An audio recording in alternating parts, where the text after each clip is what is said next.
Hello guys, a very good morning to all of you. स्वागत है आप सभी का ऑनलाइन स्टडी एकेडमी में। आज डेट है 27 मार्च 2021 और आज के डेट के जितने भी इंपॉर्टेंट करंट अफेयर्स हैं वो डिस्कस करेंगे हम इस वीडियो में। तो आइए शुरू करते हैं।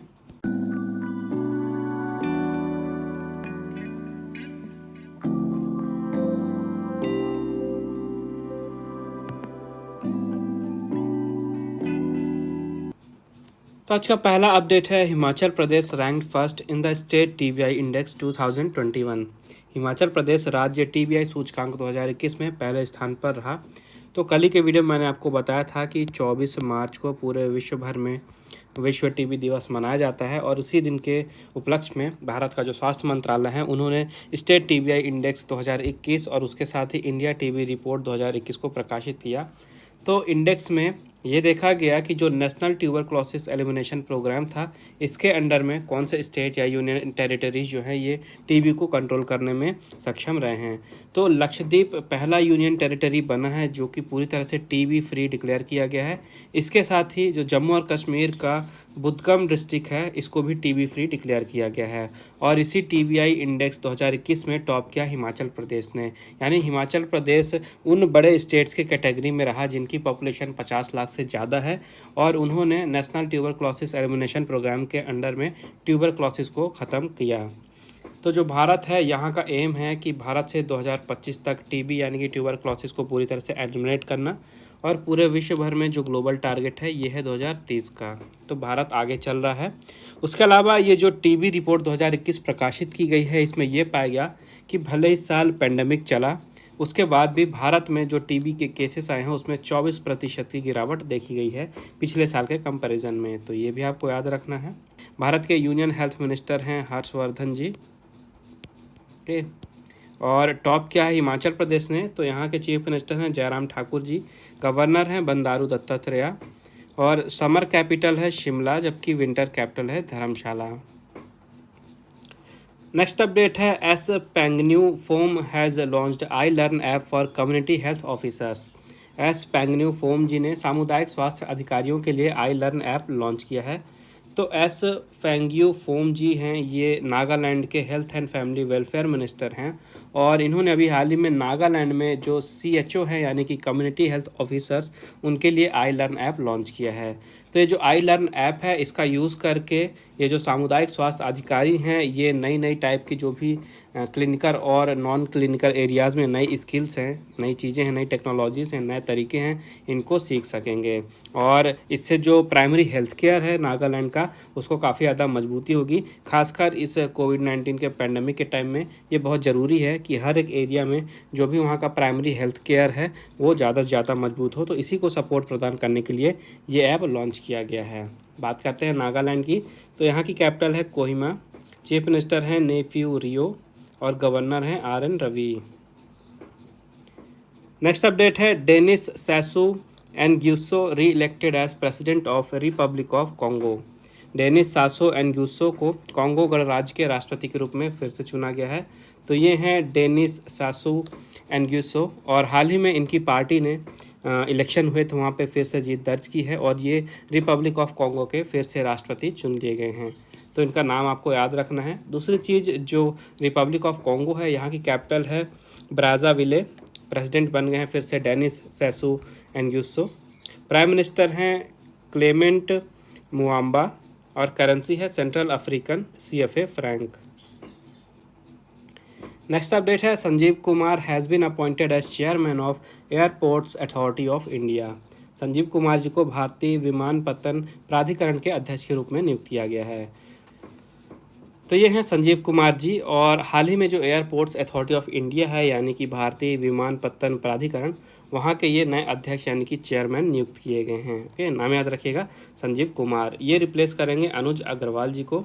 और जो एयरपोर्ट्स अथॉरिटी ऑफ इंडिया है, ये भारत में मिनिस्ट्री ऑफ सिविल एविएशन के अंडर में काम करता है, जिसका मेन काम होता है कि जो फ़्लाइट्स होती हैं उनके बीच में नेविगेशन सर्विलेंस करना, उनके बीच में कम्युनिकेशन इस्टेब्लिश करना, एयर ट्रैफिक को मैनेज करना, साथ ही जो भी सिविल एविएशन से रिलेटेड इंफ्रास्ट्रक्चर हैं उनको मैनेज करना, उनको मेंटेन करना या उनको अपग्रेड करना भी इसी का काम है।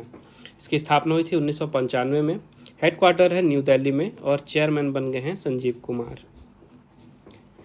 नेक्स्ट अपडेट है Saurabh Garg appointed as CEO of Unique Identification Authority of India. Saurabh Garg ji को भारतीय विशिष्ट पहचान प्राधिकरण के सीईओ के रूप में नियुक्त किया गया है। तो ये हैं सौरभ गर्ग जी, और हाल ही में इन्हें unique Identification Authority of India यानी कि UIDAI के नए सीईओ के रूप में नियुक्त कर दिया गया है। UIDAI के बारे में आप सभी को पता होगा, जहां से आप आधार वगैरह के लिए अप्लाई करते हैं, ये वहीं UIDAI है और वहां के ये नए सीईओ नियुक्त किए गए हैं। तो जो UIDAI है इसकी स्थापना की गई थी 2009 में। इसका हेडक्वार्टर है न्यू दिल्ली में और सीईओ बन गए हैं सौरभ गर्ग। नेक्स्ट अपडेट है S&P global ratings revised India GDP growth to 11% for physical year 22। S&P global ratings ने वित्तीय वर्ष 22 के लिए भारत की GDP वृद्धि को 11% तक संशोधित किया है। तो आप सभी को पता है जो S&P ग्लोबल रेटिंग्स है, जो कि एक अमेरिकन क्रेडिट रेटिंग एजेंसी है जो कि फाइनेंशियल रिसर्च वगैरह करती है, उसके साथ ही जो कमोडिटीज़ हैं, बॉन्ड्स हैं, स्टॉक्स हैं, उनका एनालिसिस करती है और उसके बाद अपनी रिपोर्ट प्रकाशित करती है।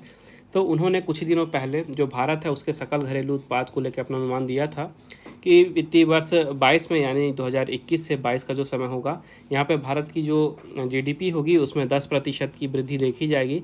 लेकिन पॉजिटिवली रिस्पांस देखा जा रहा है, काफ़ी अच्छे से रिकवरी हो रही है पूरे विश्व भर में पैंडेमिक के बाद भी।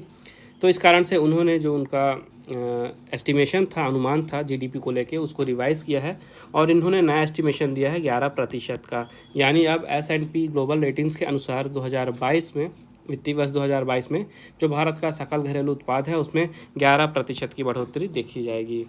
तो S&P ग्लोबल रेटिंग्स की बात करें तो यहाँ के हेड हैं जॉन बेरिसफोर्ड। हेडक्वार्टर है इसका न्यूयॉर्क में। इसकी स्थापना हुई थी 1941 में और इसका पेरेंट ऑर्गेनाइजेशन है S&P ग्लोबल। नेक्स्ट अपडेट है HDFC bank has been named India's best SME bank by Asia money.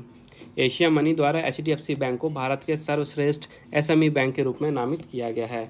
तो जो एशिया मनी है ये एक फाइनेंशियल मैगज़ीन है जो कि बैंक्स वगैरह के ऊपर सर्वे करती है। तो हर साल ये अलग अलग एरियाज़ में कौन से बैंक सबसे अच्छे हैं, कौन से बेस्ट परफॉर्मिंग बैंक्स हैं, ये चीज़ जानने के लिए सर्वे करती है। और ये देखा जाता है इस सर्वे में कि पिछले 12 महीनों में जो कोर बैंकिंग एक्टिविटीज़ हैं इनमें कौन से बैंक ने सबसे अच्छा काम किया है। तो अभी हाल ही में इन्होंने अपनी रिपोर्ट में ये बताया है कि भारत में जो HDFC बैंक है ये भारत का बेस्ट SME बैंक बना है। ओके, भारत के बेस्ट SME बैंक के रूप में नामित किया गया है HDFC बैंक को। तो आपको HDFC बैंक का नाम भी याद रखना है। तो जो HDFC बैंक है इसकी स्थापना हुई थी 1994 में। हेडक्वार्टर है मुंबई में। चेयरमैन है श्यामला गोपीनाथ। CEO बने हैं नए शशिधर जगदीशन, इसलिए ये नाम इम्पोर्टेंट है। और यहाँ की टैगलाइन है we understand your world. Next update है Indian Overseas Bank has launched IOB trendy savings account. Indian Overseas Bank ने IOB ट्रेंडी बचत खाता लॉन्च किया है। तो आपको जो सेविंग अकाउंट है इसका नाम याद रखना है IOB trendy. Okay, Indian Overseas Bank ने लॉन्च किया है और ये एक तरह का सेविंग बैंक अकाउंट है जिसको लॉन्च किया गया है आज की प्रेजेंट में जो जनरेशन है उनको देखते हुए और उनकी बैंकिंग नीड्स को देखते हुए ये नए ज़माने का अकाउंट लॉन्च किया गया है। इसकी एज लिमिट रखी गई है 21 से 38 साल की। के 21 से 38 साल के कस्टमर इसको यूज़ करेंगे, यहाँ पे अपना अकाउंट खुलवा सकते हैं। उसके अलावा इसमें कोई भी ओपनिंग बैलेंस नहीं रखा गया है और जो बैलेंस का रिक्वायरमेंट रखा गया है ये 10,000 रुपये डेली का मिनिमम बैलेंस रिक्वायरमेंट रखा गया है। और इसमें सेविंग बैंक के अकाउंट के फीचर्स तो होंगे ही, उसके साथ ही यहाँ पे कुछ और भी फीचर होंगे, जैसे कि जो भी सर्विसेज चाहिए होंगी उसके लिए एप्लीकेशन को ऑनलाइन भी सबमिट किया जा सकता है। उसके अलावा वहाँ पे एक्सीडेंटल इंश्योरेंस कवर भी दिया जाएगा 5 लाख रुपये तक का। बात करते हैं इंडियन ओवरसीज़ बैंक की, तो यहाँ के CEO हैं पार्थ प्रतिम सेनगुप्ता। हेडक्वार्टर है चेन्नई में। इसकी स्थापना थी 1937 में और यहाँ की टैगलाइन है good people to grow with. Next update है ESAF small finance bank awarded with great place to work certification. ESAF small finance bank को ग्रेट प्लेस टू वर्क प्रमाणीकरण से सम्मानित किया गया है। तो ESAF स्मॉल फाइनेंस बैंक का नाम आपको याद रखना है। और दूसरी चीज़ की सर्टिफिकेट कौन सा मिला है, ग्रेट प्लेस टू वर्क। तो ये जो सर्टिफिकेशन है ये इंस्टीट्यूट के द्वारा दिया जाता है। इंस्टीट्यूट का नाम है great place to work. Okay, ये इंस्टीट्यूट देती है great place to work certification.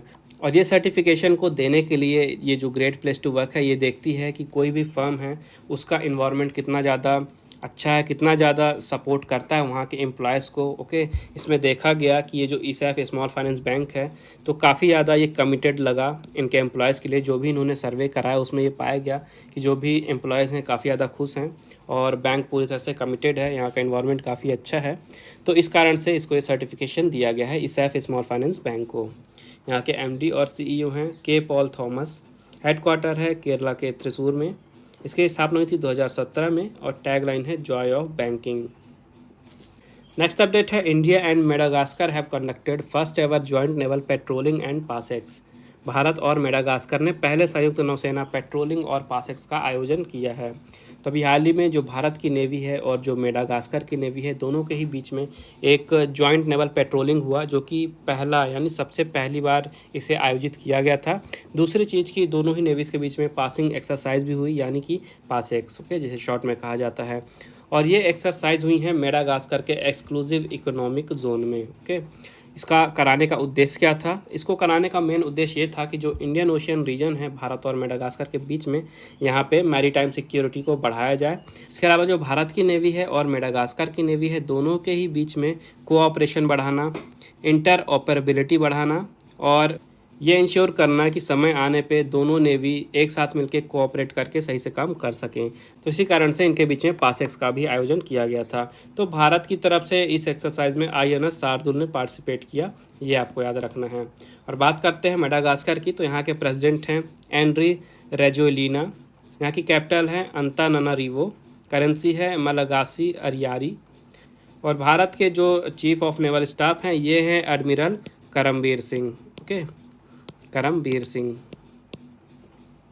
Next update है Asha Bhosle has been selected for 2020 Maharashtra Bhushan award. Asha Bhosle ji को 2020 के महाराष्ट्र भूषण पुरस्कार के लिए चुना गया है। तो अभी हाल ही में महाराष्ट्र सरकार ने लेजेंडरी इंडियन प्लेबैक सिंगर आशा भोसले जी को चुना है 2020 के महाराष्ट्र भूषण पुरस्कार के लिए।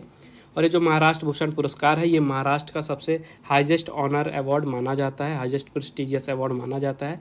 ये दिया जाता है महाराष्ट्र सरकार की तरफ से, जिसमें कैश प्राइज़ होता है 10 लाख रुपए का। और ये जो अवार्ड है इसको शुरू किया गया था 1996 में और अलग अलग क्षेत्र में अचीवमेंट्स के लिए ये अवार्ड दिया जाता है, जैसे कि literature, art, sport, science, social work, journalism, public administration.